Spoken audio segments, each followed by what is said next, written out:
The air was thick with anticipation as the group of cousins piled into their rented SUV, their laughter echoing through the quiet suburban streets. There were 7 of them in total: Ethan and Mia, the aspiring filmmakers; Olivia, the actress with a penchant for drama; Lucas, the writer with a dark imagination; Sophia, the singer with a voice that could charm the devil; Noah, the mimic who could imitate anyone; and Emma, the youngest, who had an uncanny ability to sense things others couldn't. They were all from wealthy families, their lives cushioned by privilege. But this project was different. This was theirs. A suspense thriller web series they had poured their hearts into. The script was polished, the rehearsals flawless, and the location, a remote, abandoned manor deep in the woods, was finally booked. They were ready to make their mark on YouTube. But as the SUV rumbled down the winding forest road, the atmosphere began to shift. The trees grew taller, their gnarled branches clawing at the sky like skeletal fingers. The sunlight dimmed, swallowed by the dense canopy above.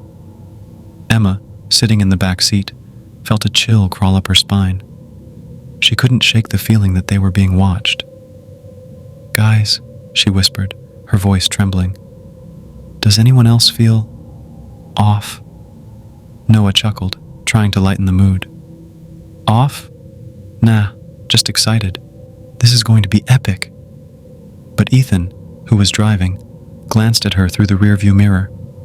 His usually confident demeanor faltered for a moment. "Emma's right. This place feels wrong." Before anyone could respond, a figure emerged from the shadows of the trees, stepping onto the road. Ethan slammed on the brakes, the tires screeching as the SUV skidded to a halt. The man was tall, his face obscured by a wide-brimmed hat, but his voice was smooth and inviting. "Apologies for startling you," he said, his tone dripping with charm. "My car broke down a mile back. Could you spare a ride to the nearest town?"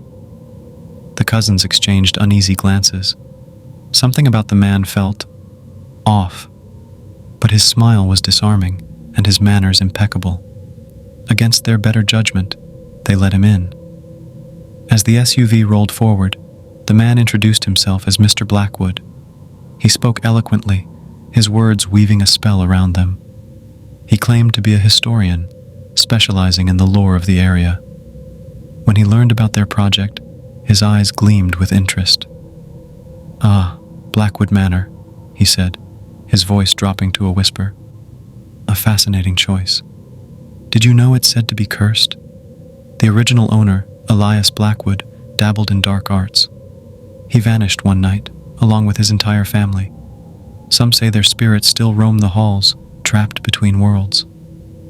The cousins laughed nervously, brushing off his words as mere superstition. But Emma couldn't shake the feeling that Mr. Blackwood was hiding something. His presence was suffocating, his shadow stretching unnaturally long across the seats. When they finally reached the manor, Mr. Blackwood insisted on coming inside. "To ensure your safety," he said with a smile that didn't reach his eyes. Reluctantly, they agreed. The manor was a decaying relic of its former glory. Its walls were lined with peeling wallpaper, and the air smelled of damp wood and rot. As they set up their equipment, Mr. Blackwood wandered the halls, his fingers brushing against the walls as if communing with the house itself. That night, as they began filming, strange things started to happen. The cameras flickered, capturing distorted images of shadowy figures lurking in the background. Olivia, during her monologue, suddenly froze, her eyes rolling back as she spoke in a voice that wasn't her own. "You shouldn't have come here," it hissed. "He's watching." Panic set in. Ethan tried to stop the recording, but the equipment wouldn't turn off. Sophia's singing echoed through the halls, but the melody twisted into a haunting dirge. Lucas's script, once filled with suspense, now detailed their deaths in gruesome detail. Noah's mimicry turned sinister, his voice shifting into the guttural growls of unseen entities. And Emma saw them, the spirits. Their hollow eyes stared at her from the shadows, their whispers filling her mind. "He's here.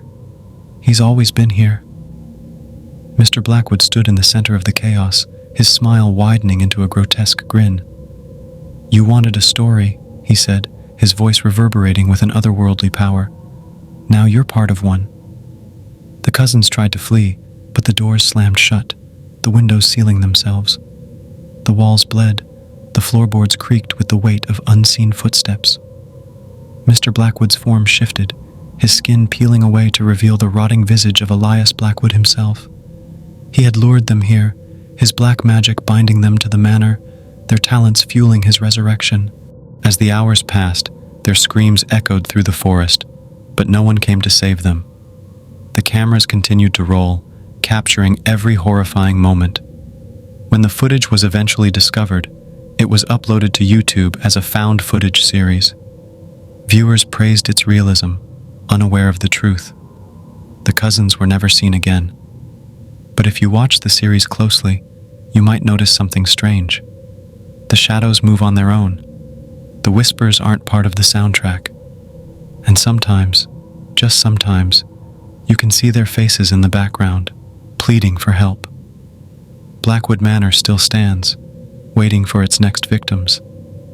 And Mr. Blackwood, he's always watching.